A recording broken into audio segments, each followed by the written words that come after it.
Young Adult Podcast. Welcome to podcast 169. 169. A lot has happened since podcast 168. Correct.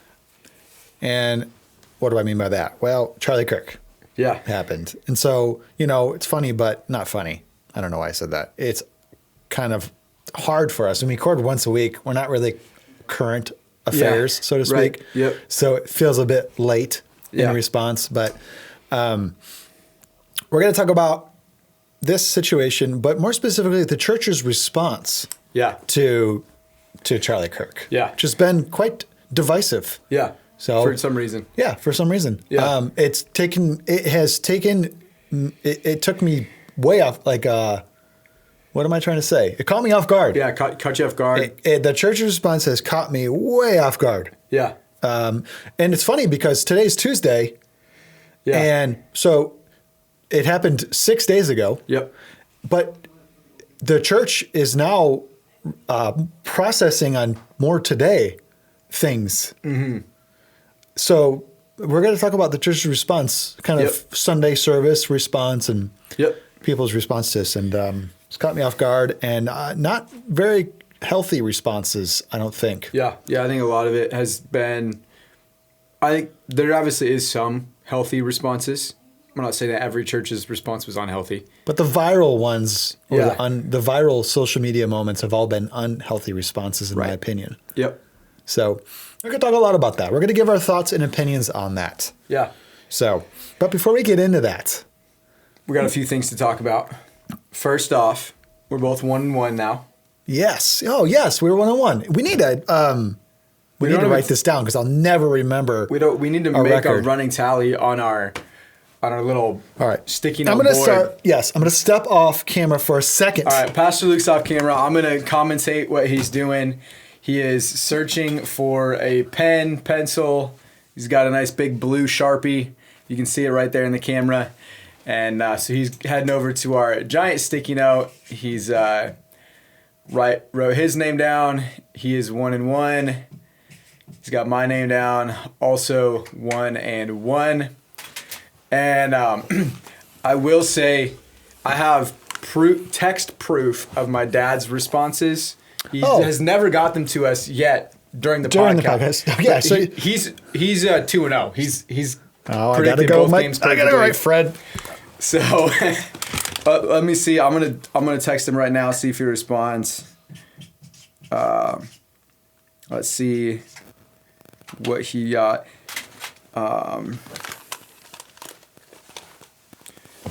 Just see what he says. For some reason, Fred.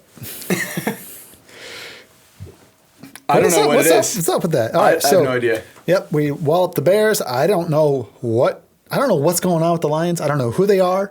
I don't know how you go from looking that bad. Yeah, looking that bad week 1 to looking that good week 2. I don't know. I don't know what they did between week 1 and 2. Maybe they could do that again between weeks 2 and 3. Yeah, I don't know. I heard a couple people talking a lot about the offensive lines communication. They worked a lot on it in between 1 and 2. They fixed it, and that was a lot of the people that I was listening to about the Lions mentioned that part of the reason they looked so much better, a big part of it was that the O-line looked way better. Yeah, it was way better. And so we need picks today. You texted your dad already? I texted him. Yeah. All right, sheesh, I am curious. I've got no idea who the Lions are, but I do have a pick for Monday Night Football. I do too. So go ahead. All right, I'm going with the L. The L. I'm going with the L. I hope that I'm wrong. Oh, of course. But historically, the Ravens have whooped the Lions. Always. Not even close games. And so I'm gonna kind of go with history. I hope that I'm wrong. The last time the Lions played the Ravens, they played in Baltimore. The game was so bad that you kind of turned it off. Yeah, I left. Yeah. I shut the TV off and went outside. But I do remember this. That was Jahmyr Gibbs, because last time they played the Ravens, that was Jahmyr Gibbs' first rushing touchdown. It was his first career rushing touchdown. I remember that. And hopefully he gets way more of them. Absolutely. This game, especially because I got him on my fantasy team. What's the spread? I have no idea. Let's check the Let's spread. check the spread real quick. Hold on a second. I know it's not very like fun for you guys to watch us check a spread. But oh my gosh, I didn't expect that. Baltimore's favored by 4.5 points. So I'm going to go with a Detroit Lions loss. All right. I think the Detroit Lions lose. So there we go. 1-2. Well, not only will the Lions be 1-2, but hopefully we'll be 2-1. Yeah, I would way rather be wrong about this one. Of course, yeah. We're going to predict the loss. All right. And we're going to hopefully your dad. We'll hopefully get his response. Okay, Yeah. so right now Fred's winning. Right now he's winning. He's 2-0. He's 2-0. All right. He also said, this is what's crazy to me. He said they lose by at least 14 to Green Bay, which they did. Yeah. And then he said, I think they crushed the Bears. My goodness. He said at least a 10-point lead. He said, I think it'll be bigger. My And goodness. they did. Sheesh. Anyway. This team is so up and down right now. I don't know who they are. We got to find some sort of like middle ground predictability. Yeah. Because I've got no idea what's going on I don't with know the either. Lions. I have no idea. But we have some foods here. Because as soon as I said we have some food here, I looked up in the room over. Kayla is holding up a gallon of milk. She's got a whole gallon of milk. She's like looking through the window like, you're going to need this these snacks. That's because we have spicy candy. This is mango habanero gummies. Yeah, which I mentioned before the podcast. I love mango habanero wings. I can't eat a lot of them because they're usually really spicy. Yeah. And man, like you give me like 3 mango habanero wings, amazing. Then what we got? Then we have. Well, this is one spicy gummy, and we got another spicy gummy, which is what? Watermelon with chili. And those are rings. Yeah, these are rings. So that's spicy. This spicy. But then we have these really cool new Reese's Oreo combo. Yeah. I've never even seen those. Apparently they're a big thing right now, and I'm gonna try them. I'm gonna try one of these rings though. Go ahead. All right. Oop, sorry guys. Interesting. Watermelon.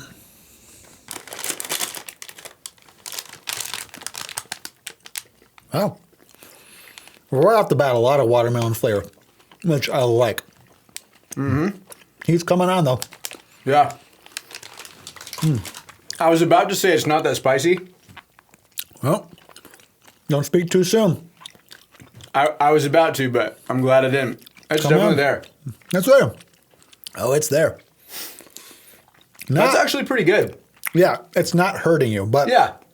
it's like, As you got a little burn in the back of your throat, but it's not like, ah! yeah. Actually, that's pretty good. I was surprised by that one. Yeah. All right. I feel it in the back of my throat now. Yeah. Once I swallowed it. Yeah. And this one I'm a little bit more scared of, mango habanero. Yeah. I'm gonna take I brought myself a glass of milk.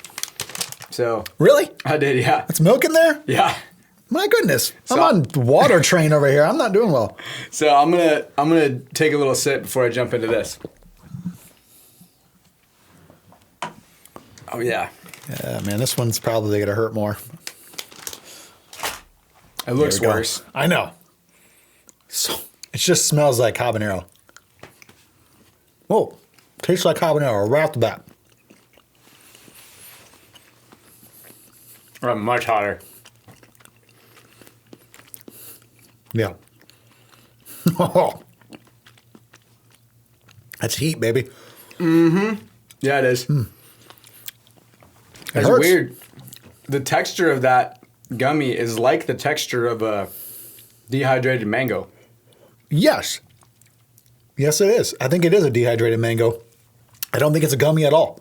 It might be just dehydrated mango covered in habanero dust. I have severely underestimated what I was about to eat. That is not a gummy. That is a dried mango covered in habanero dry rub. Yeah, that's exactly what it is. It literally says, first ingredient, dried mango slices. I thought it was a gummy. I did too. Flavored mango habanero. Yeah. I wish It's it was a not. gummy because I think it'd be less hot. If it was a gummy. Yeah, that one was much spicier. I recommend the gummy rings a whole lot more than the mango habanero. I don't know why I thought it was a gummy. The package actually says mango habanero, but it looks like a gummy. Yeah. Anyway, This is Reese's Oreo. I'm glad we're doing this one next, or like last. So I don't know if this is white chocolate on the outside or if it's supposed to be the Oreo cream.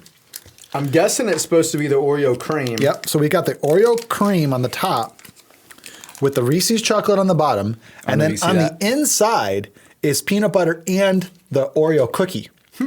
All right. So I'm going to bite it in half. Yeah, go for it. Because I want to see what the inside I want looks to see like. what the inside is. Yeah, for sure. Yeah. Got a nice little crunch to it. Oh, yeah. Okay. Good texture. Yeah. Yeah. I'm excited about this. How's the top? Does it taste white chocolatey or does it taste like that vanilla cream? I can't taste it. Okay. My mouth might be too polluted with habanero. Habanero flakes? Yeah. But I'm getting more of a white chocolate than a Oreo cream.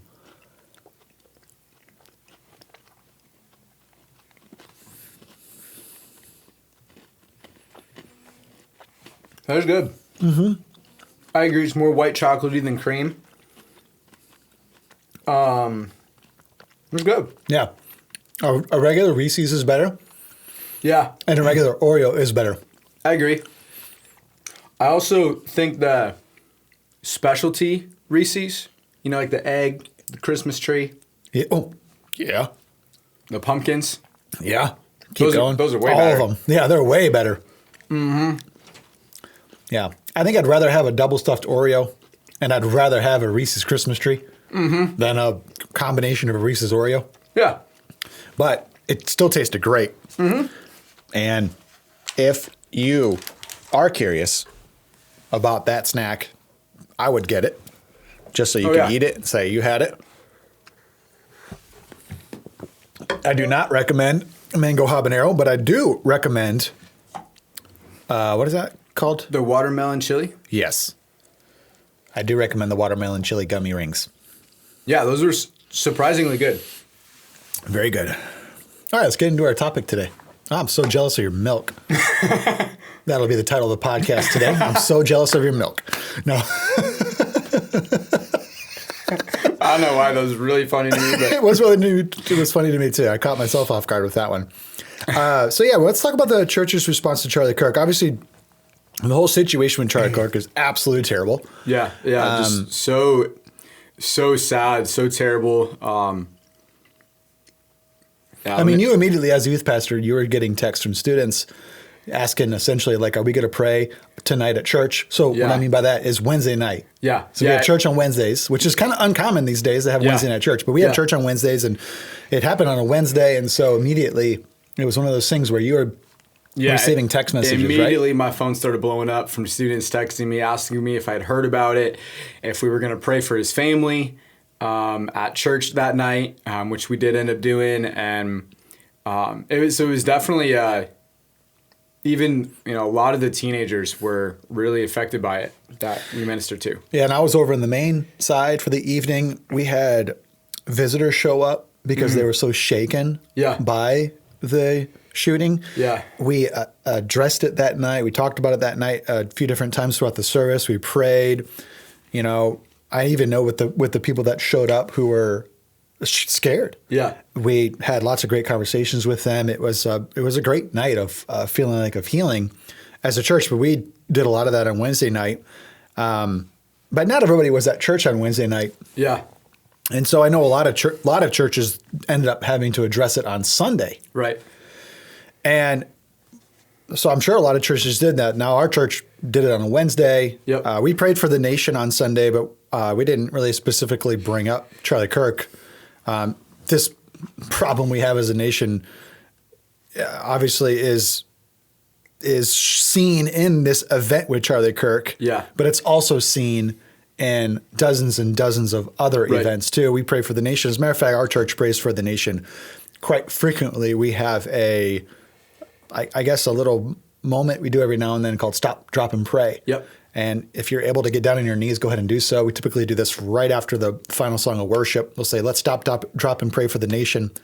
We do this routinely throughout the year. And so our church is real focused on the stuff. We actually ended up getting a message sent to us on Instagram from a lovely family here at church. She was like, hey, why didn't we talk about Charlie Kirk on Sunday? And I realized, oh, hey, you know what? You're right. We never mentioned Charlie Kirk could pray for the nation. I ended up texting my dad. Yeah. Saying, hey, Dad, was there a reason why you didn't talk about Charlie Kirk on Sunday? Yeah. And he said, well, actually, I just kind of wasn't on my mind. Yeah. He's like, we did so much on Wednesday, it wasn't really on my mind. Yeah. I was like, oh, no big deal. Yeah. So I ended up texting this family back, hey, this is what's going on. And they liked the response. Yeah. And that was kind of our interaction. And then today, today's Tuesday. Today's Tuesday. What's the date today? Do we know the date today? Today is the 16th. Today's September 16th. Now, September 16th, things are blowing up. Yeah. There has been a wild response from Christians on September 16th. I don't know. I was chatting with you about this right before we hopped on the podcast. You seemed completely unaware of these events, of some of this stuff happening. Yeah, I've been since mid-July. I've been purposefully off all social media for a little bit. I'll be back on, but maybe you shouldn't be back on. It's probably better to be off. So I've just because what I'm seeing today is kind of troubling. It's just I had just realized it was nothing like I said. I don't think Instagram is completely evil or all social media is terrible, but I was just noticing I was spending way too much time on it. It had become a big time waster for me.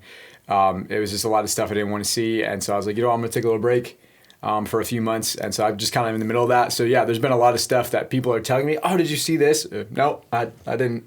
That's fine. You know what? The truth is that you don't need to see it. I wish I didn't see some of the stuff I was seeing today. It's kind of shook me a little bit. Yeah. You know, I obviously what happened to Charlie Kirk is absolutely terrible, but our response to things like this is just as important too. Yeah. And so there's a trend right now on social media of people posting their a personal, they're talking to the camera, and it's a trend right now to say my church didn't mention anything about Charlie Kirk, and I'm never going back to that church again. I'm done with this church. I've been going to this church for 10 years. I'm done. Because for one Sunday on September 14th, they didn't mention Charlie Kirk. Now, I'm assuming that the reason they're so offended it is a combination of maybe they're assuming their church has no compassion, right, combined with they think their church is woke. Right. Mm-hmm. Because Charlie Kirk spoke against the wokeness, and that's what got him killed. Yeah. Yeah. Obviously, Charlie Kirk was a Christian. Yeah. But the main driving motivation for murdering Charlie was his anti-woke speech. Yeah. And so now it's a combination of hey, my church has no compassion or sympathy, and my church is woke. Right. So that's a wild response, in my opinion, to just label your whole church. I would suggest instead to start a dialogue with your pastor. Right. Yeah. Pastors, to find out why didn't they say anything, or why didn't they pray for the nation? Why didn't they do something? There could be a lot of great reasons why they didn't say something. Let's just paint a simple scenario. Okay. Maybe why. Maybe your pastor has been out of the country. Right. He gets home Saturday night. He's barely got it together. He's got a cold from traveling. Yeah. He feels sick. He feels under the weather. He's got 100 other things on his mind. Right. He's got a whole church to take care of. Yeah.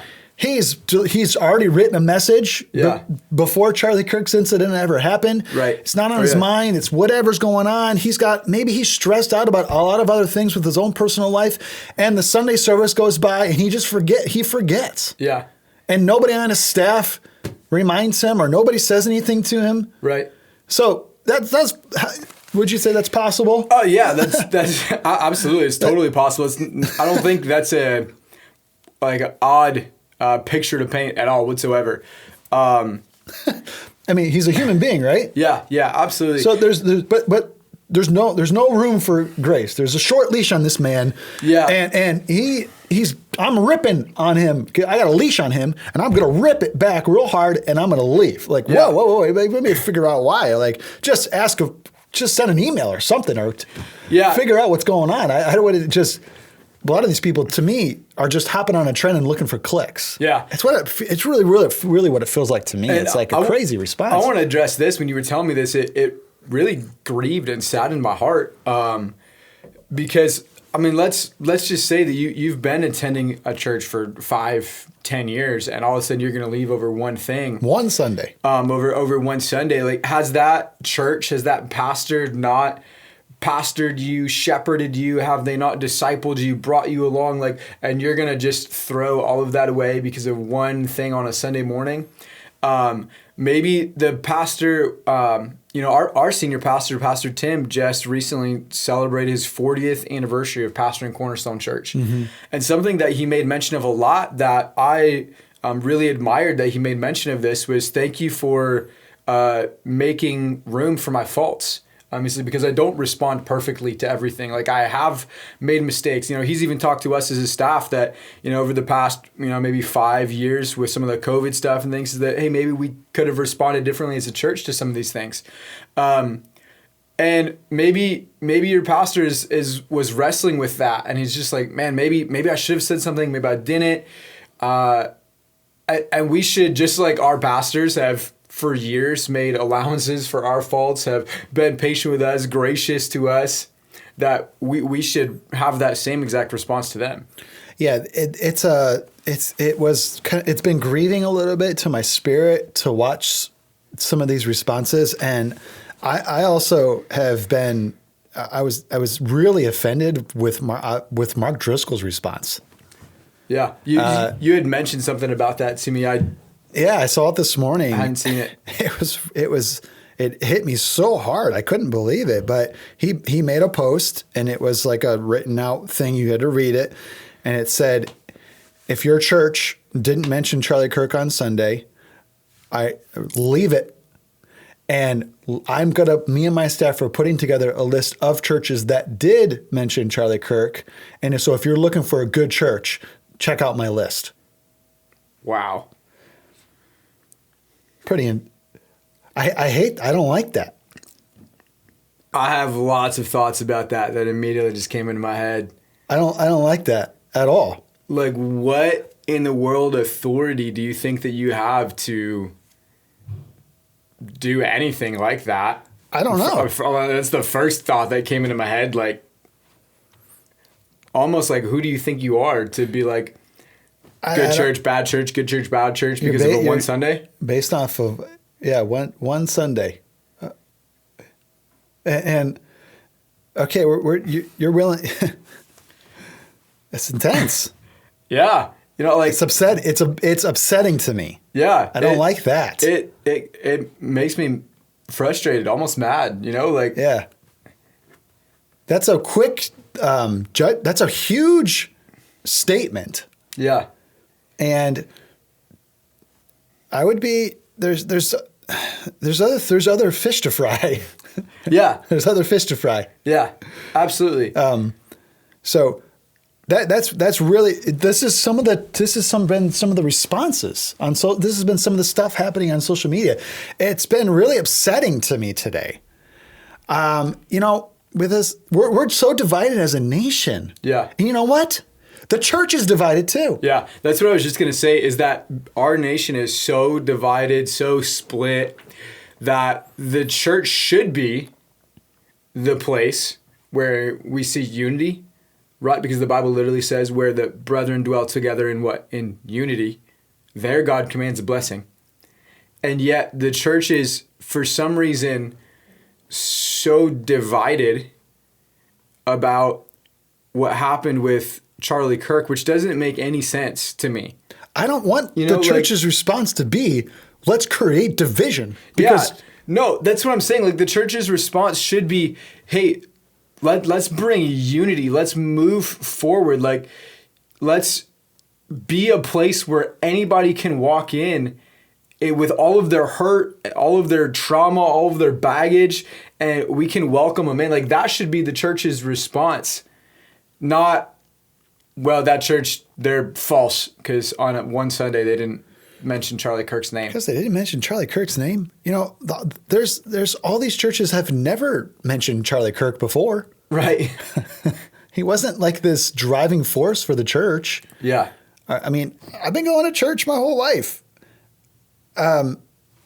Charlie Kirk, obviously, is a great guy, great man, a wonderful father. Yeah. Loved Jesus. Yeah. I love the guy, but like he wasn't like a part of our church. Like I'm just saying, like, how do I say this? I never once heard anybody talk about him. Right. Nobody was talking about Charlie Kirk in the halls. Nobody's been talking about Charlie Kirk in their messages. Yeah. Yeah. But you better mention him on Sunday, or else you're the worst church in the world. That's where we're at. I don't like that. Yeah, that's weird. It's like a big overreaction. And you know, some of these Christians online. Ever heard the term ambulance chaser? Oh yeah, where a lawyer just parks by the ambulance. Mm-hmm. Hands out his cards to victims. Yeah, right. It feels like a lot of these pastors and church people and Christians are just ambulance chasers with these tragedies now. Yeah. This one specifically feels like I am going to draw as many people to my church as possible because of this event. Yeah. And I don't like that either. That feels disingenuous and cringy. Yeah, it really does. I was listening to a podcast. This is interesting. So I was listening to a podcast actually today, but it was recorded last week from some guys. They did a super fast turnaround. It was like one that was recorded on Thursday, posted on Thursday last week. Yeah. Right after it had happened with Charlie. And it was interesting because it was a room full of three guys, and one of them, his wife, who are not pastors. They're all Christians. They all love Jesus. It's actually a hunting and fishing podcast that I listen to. But they're all Christians. They love Jesus. And they were talking about it. And it's so interesting. I feel like their response that they put out there to the world was healthier than we're seeing some of these pastors and internet influencers that are trying. Maybe they're just trying to get a click, to get a like, to attract somebody else. And then these four people who are just Christians, they love Jesus. They're not like leaders in the church. They're not social media influencers. They were just talking about how, man, this is so incredibly sad. Like, it's okay to have these feelings. It's okay to be sad. It's okay to be mad. But we need to go back to Jesus. We need to understand the fruit of the Spirit. We can process this together. Like, it should be a turning back to, like, our family. We should be going to church. Yes. We should be getting around community. Yes. And so it's so... I want that to be people's response. Right. And that's what I'm... Like, that's what's frustrating is that, okay, so these four people who are duck hunters and fishermen and like... But they're just Christians. They just love Jesus. They have no influence, like, in the church. They're not social media influencers. I hope, Pastor Luke, I hope that is a better representation of what a lot of just Christians are experiencing in America right now. And that I'm hoping that these pastors that are saying these things, that these social media influencers that are out there for the clicks and the likes, I hope that those are the outliers, but unfortunately those are also the voices that we hear so loudly. They're the loudest. My response to Charlie Kirk is shock and awe. Yeah. We have fallen as a nation. Lean into your church. hold your family close. Yeah. Don't give up. Yeah. Speak loudly. Yeah. Stand for the truth. Yeah. Point people to Jesus. Come on. Do it. Yeah. Do it. People are looking for hope in these troubled times. Yeah. Let's be a voice of love and unity. Yeah. During these troubled times. Let's draw close to Jesus together. Yeah. Together. Yeah. I don't like what I'm seeing. Yeah. I love what you said. I totally agree with it. I mean, the day it happened, I posted on social media. I just was like, this is crazy. Yeah. Where we're at now. Right. And it shocked me and shook me. Yeah. My heart was like Absolutely. affected. Yeah. But you know what? My response was, I love my family. I love Jesus. Yeah. I love my church. Right. We're going to get through this together. Yeah. I wish that was the response of everybody. Yeah. Obviously, I've got no control over it, but some of this stuff has been crazy. Yeah. It has. And troubling. Yeah. Troubling again. Mm-hmm. Troubling the first with what happened on Wednesday, and trouble again this week. It was just different kind of trouble. Yeah. Yeah. It is. And I think what you said, I think you wrapped it up really well. Really well said. I mean, I think that's what our response should be.